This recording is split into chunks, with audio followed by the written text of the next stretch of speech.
Hi, I'm Emily Taylor from Solve ME, and this is Advocacy in Action, where we highlight the impacts of your advocacy. I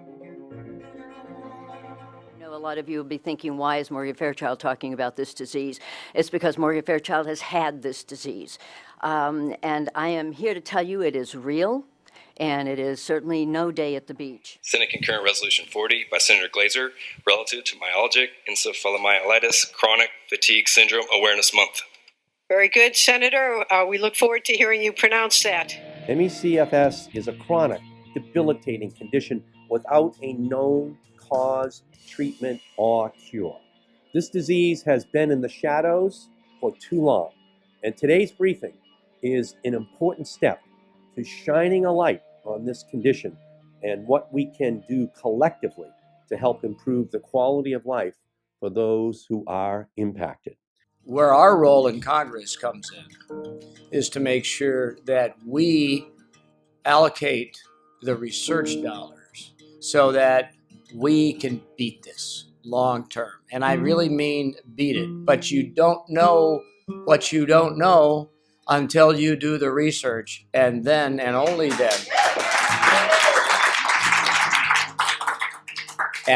then can you chart the steps ahead. I understand there's currently no cure for chronic fatigue syndrome and no FDA-approved treatment. Sadly, symptoms often last for a lifetime. Today, we're turning back the clocks to Advocacy Day 2020 and showing how those efforts are still making impacts. As part of Advocacy Day in 2020, our Director of Research Programs, Allison Raw Miller, met with Kate Schleifler in the office of Representative Don Beyer. It turns out Allison and Kate had a lot in common. They both had a passion for health data and the impacts it can have on big research solutions. Allison told Kate about the You and Me Registry and Biobank, a collection of patient-reported data and biological samples like blood from people living with MECFS and healthy controls. Allison helped educate members of staff in the office of Congressman Beyer, and thanks to that education, Congressman Beyer has introduced legislation that will fund $30 million in the Patient-Centered Outcomes Research Institute that'll bring together all the data structures for post-infectious illness to accelerate treatments and cures for people with MECFS, long COVID, and other post-infectious illnesses. Very much, and I'm really proud to be here to announce this forthcoming COVID-19 Long Haulers Act. And I'm delighted to do it with Lieutenant General and Congressman Jack Bergman. We talk often about the immediate dangers of hospitalization and death from COVID-19, but what's rarely talked about are the symptoms that don't immediately go away after acute infection.